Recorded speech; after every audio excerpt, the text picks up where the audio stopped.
ଜାଣି ଆପଣ ମଧ୍ୟ ଆପଣଙ୍କ ଶ୍ୱଶୁର ଘରକୁ ବୁଲିବାକୁ ଯାଉଥିଲେ ଆଉ ଏକଥା ବି ଅନୁଭବ କରୁଥିଲେ ଶ୍ୱଶୁର ଘରେ ଜ୍ୱାଇଁଙ୍କୁ ବହୁତ ସମ୍ମାନ ଦିଆଯାଏ ବହୁତ ଆଦର କରାଯାଏ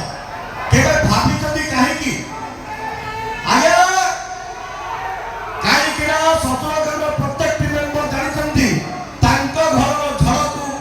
ତାଙ୍କ ଘରର ବାତ୍ୟାକୁ ତାଙ୍କ ଘରର ତୋଫାନକୁ ଏଇ ଟୋକା ସମ୍ଭାଳିଛି ନା ଆମେ କୁକୁର ତମେ ହାତୀ ଚିନ୍ତା କର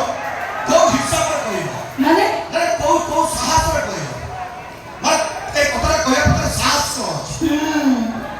ବାପଲୋ ଆଙ୍ଗୁଳି ବଢେଇ ଦଉଛନ୍ତି ତମେ ଲାଜ ନାହିଁ ଟିକେ ଲାଜ ନାହିଁ